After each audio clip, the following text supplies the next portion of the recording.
We are now releasing the report for phase 2 elections, and the report is with you. Phase 2 doesn't look very different from phase 1.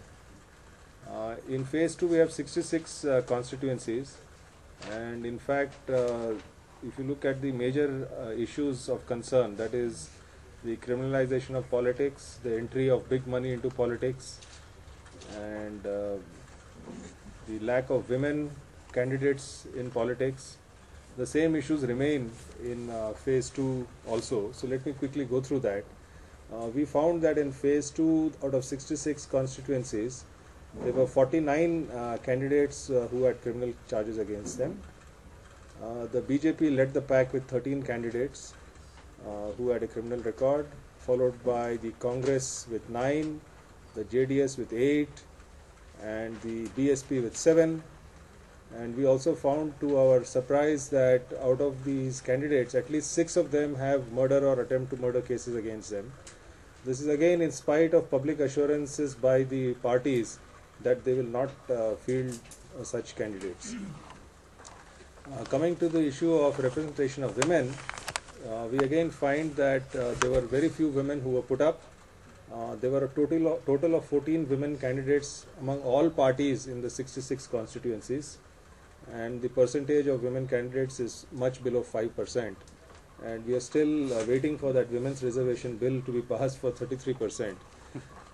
At a personal note, I was very indifferent to the issue of women's reservation, but the more I see the kind of damage that a majority of men seem to be doing, I think it's high time we got more and more representation from women. And our friend Harish will talk about it later, and fortunately for us, he also speaks Kannada. It shows quite clearly that voter concerns are about schooling, health, education, and family life and so on, which women candidates are much more likely to take up if they go to the assembly. The men haven't shown much leadership on that front. Coming to the financial record, there are several matters of concern. First is the sheer increase in the level of money power. These are rural districts. We are now going outside Bangalore for phase 2. You find that the total assets of all the candidates is about 902 crores. So 372 candidates have declared assets of 902 crores, which means an average level of assets of about 2.4 crores. So the average candidate standing for elections from the major parties this time is having assets of 2.42 crores. It's become a big man's game, it's become a money game. Ordinary people are no longer able to stand for elections. But most important is that the political parties are not even considering honest, decent people. They are only looking at the candidates' money power and selecting such people. In terms of money power, the Congress leads the pack. They have declared total assets of 470 crores.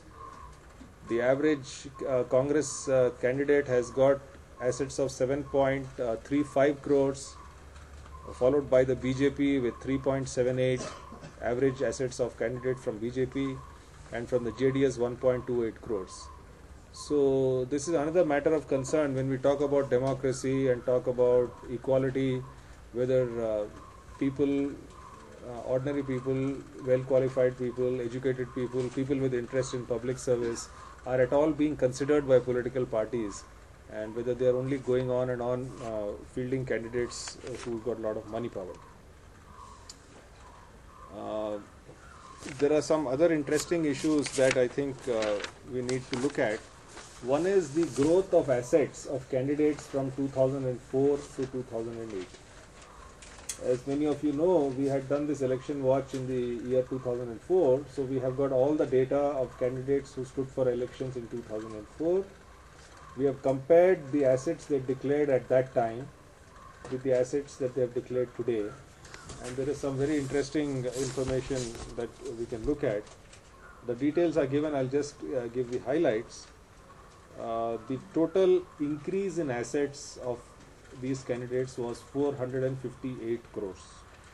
In fact, they have almost reached the record of Bangalore. Last time it was 480 crores, but even in the rural areas, the total increase in assets in the 4 years of all candidates was 458 crores. which represents a whopping increase of 465%. I think we are all of us here sitting in the room are in the wrong business. We are, we are doing things where we are not making any money.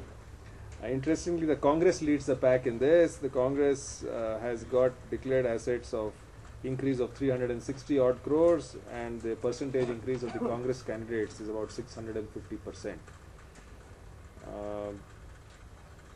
There are also a few other issues which are of concern. I don't know whether we can do anything about it, but I would request your help in highlighting it. There are many candidates from the last time who had criminal records and who have not declared it this time, or vice versa. So there are changes in the criminal records. So we have found at least 29 candidates from the previous elections who had the criminal record and who are not declaring it this time. Again, like last time, there could be three possibilities. One is that the trial was actually held and they were exonerated. And the other possibility is that they forgot to mention it. And the third possibility is that the government has withdrawn the cases.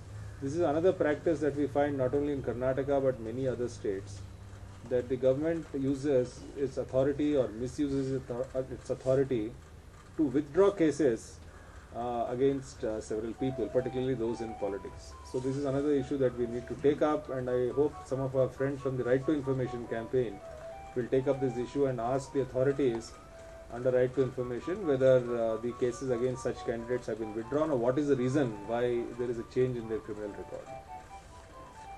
So these are the major issues, and we are now in phase 2, where many of the rural areas, the people with mining and other kind of interests are standing for elections, and we have been reading about their activities and work through your help in the media and our network partners.